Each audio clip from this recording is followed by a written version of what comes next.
नमस्कार। Parents training session में आप सबका बहुत स्वागत है। त्यौहार आ रहा है दीपावली का, धनतेरस, रूप चौदस को साथ लेते हुए, और ऐसे में माता पिता के कुछ दायित्व हैं, कुछ कर्तव्य हैं जिनको यहाँ पर आज हम डिस्कस कर लेते हैं ताकि हमें दिशा निर्देश मिल सके कि त्यौहार के टाइम पर हमें ऐसा क्या करना है जिससे कि हम अपने बच्चों को एक सही मार्गदर्शन दे पाएँ। तो कोई भी त्यौहार हम मनाते हैं वो इसलिए कि ताकि हमारे घर में खूब पॉजिटिविटी जनरेट हो। तो इसलिए क्लेश नहीं करना है, निंदा नहीं करनी है, गुस्सा नहीं करना है, एक दूसरे के ऊपर टूट नहीं पड़ना है कि ये काम नहीं करता या जा तू पढ़ाई कर, दिवाली होमवर्क कर, बच्चा इधर कूद रहा है उधर कूद रहा है तो हम झल्ला रहे हैं।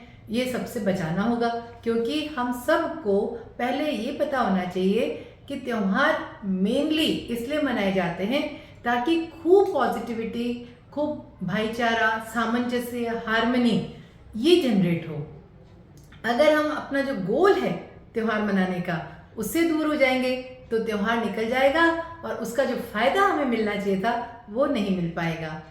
सेकंड, त्यौहार हम इसलिए भी मनाते हैं, हमारा क्या कर्तव्य है माता पिता का कि हम आने वाली संतान को वह सब रीति रिवाज, संस्कृति सिखा पाएं जो कि हमारे पूर्वजों ने हमको इतनी मुश्किल से यहाँ तक लाकर सौंपी थी।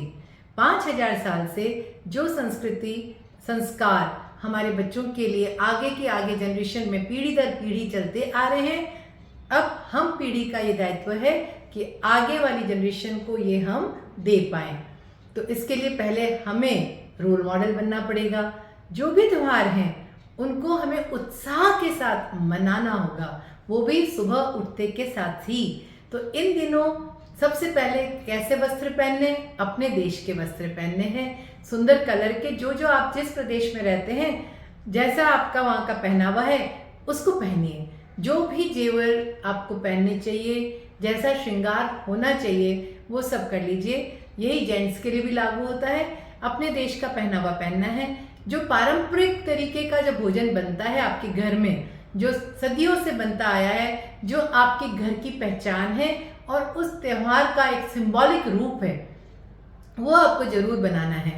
वही मेन्यू साल दर साल दीपावली का, धनतेरस का, रूप चौदस का फिक्स रखिए, उसके अंदर मिक्स नहीं करिए और बाहर से खाना न लाएं तो अच्छा है। अगर लाना ही पड़ रहा है तो सेम वही चीज़ें आपको मंगानी होगी जो कि पारंपरिक रूप से आपके घर में, आपके कुटुंब में बनती आ रही है, जो आपके कुटुंब की, आपके शहर की, आपके प्रदेश की पहचान है। वही खाना बनाएंगे तो आपकी संतान उसको आगे ले जा पाएगी किसी न किसी रूप में। कई बार हम सोचते हैं कि हमारे बच्चे तो क्या पता विदेशों में होंगे और क्या बनाएंगे, क्या खाएंगे, पर मैंने देखा है कि विदेश में जो हमारे बच्चे रह रहे हैं वो और भी ज़्यादा याद करते हैं कि हमारे देश में दिवाली मन रही होगी, ये बन रहा होगा खाना, ऐसा सब जने मिलजुल के रह रहे होंगे। वो और भी बेटर तरीके से दीपावली को बिल्कुल पारंपरिक तरह से मनाते हैं। तो ये हमारा दायित्व है, कर्तव्य है, रिस्पॉन्सिबिलिटी है कि हमारी संस्कृति का परिचय हम अपनी संतान को जरूर दें। इस बात पे नहीं जाएं कि क्या पता ये लोग करेंगे कि नहीं, बिल्कुल करते हैं, सब करते हैं। तो आप ये करिएगा कि अपने देश के वस्त्र, अपना पारंपरिक भोजन और अपने रीति रिवाज, और किसी भी हालत में क्रोध नहीं करना है। तो उसके लिए रास्ता क्या है? रास्ता ये है कि 7 दिन की बच्चे की छुट्टी है, आप सब घर में हैं। किस किस बात पर कलह हो सकती है घर में? हम 4 या 6 जने घर में रह रहे हैं या कुछ ही लोग रहते हैं, आपस में अगर हम मिलजुल के नहीं रहते हैं तो फिर किसी भी शिक्षा का फायदा क्या है? अगर एक परिवार में मिलजुल के रहना सीख जाता है तो पूरा देश ही बहुत ही बढ़िया तरह से प्रोग्रेस कर सकता है और सही मायने में रोल मॉडल हो पाता है। तो एक परिवार मिलजुल के रहता क्यों नहीं है? झगड़ा होता किस बात का है? एक तो इसी बात का कि कोई बात मेरी सुनता नहीं है, कितनी बजे उठना है, कितनी बजे सोना है, कुछ भी नहीं हो रहा। त्योहार है लेकिन कोई अपने कमरे में है, कोई अपने कमरे में है, कोई मोबाइल पे लगा हुआ है, हमारी बात नहीं सुनता, बिखेरा कर दिया है। अब मैं इसको कैसे साफ करूं? मैं सुबह से लेके शाम तक काम में लगी हुई हूँ, बाकी लोग जो हैं उनको मेरी परवाह ही नहीं है। अब इन सब से बचना है तो सबसे पहले क्या करना है कि आप इन 7 दिन का मेन्यू लिख कर रसोई में पेस्ट करिए। ये बिल्कुल भी स्किप नहीं कर सकते हैं। ये एक बहुत इम्पॉर्टेंट स्टेप है, इसको प्लीज़ फॉलो करिए। आप देखिए घर में कितना परिवर्तन आता है। 7 दिन की छुट्टी है तो 7 ही दिन का मेन्यू, नाश्ता, खाना, शाम का क्या, हाई टी पे क्या और रात को क्या, सब इस तरह से लिख दीजिए कि जिसमें आप बहुत ज़्यादा मेहनत नहीं कर रहे हो। आप ग्रेवी पहले से ही बनाकर आइस क्यूब्स में रख दीजिए ताकि वो रेफ्रिजरेट हो जाएगी, फ्रीज हो जाएगी, ताकि आपको जो भी चीज़ करनी है अब उसको आपने हल्का सा हाफ बॉईल किया और इस ग्रेवी में मिला दिया। नाश्ता और लंच हमेशा सुबह ही बनाना होगा इन 7 दिन, ताकि आपको दिन का टाइम बच सके। एक बहुत अच्छा खाद्य पदार्थ है जो घर में उत्सव का माहौल भी दे देता है और समृद्धि का सूचक भी हो जाता है, वो है पानी पूड़ी और भेल पूड़ी। तो आप पानी पूड़ी के लिए पूड़ी बाजार से खरीद सकते हैं और 2 या 3 दिन चले जितना पानी अच्छा बढ़िया बना के रख लीजिए और टेबल के ऊपर पानी पूड़ी और वो पानी रख दीजिए। आते जाते बच्चे आएंगे, उसको खाएंगे, उनको त्यौहार का लगेगा, बड़ा मज़ा आएगा। ऐसे दिन के टाइम पे अच्छे से भेल बना सकते हैं, कुकिंग टाइम नहीं लगेगा और फटाफट बन जाएगी। चटनियाँ जो है 3-3 दिन की बनाकर आप अच्छे से पैक करके रख सकते हैं, फिर 3 दिन बाद वापस बना सकते हैं।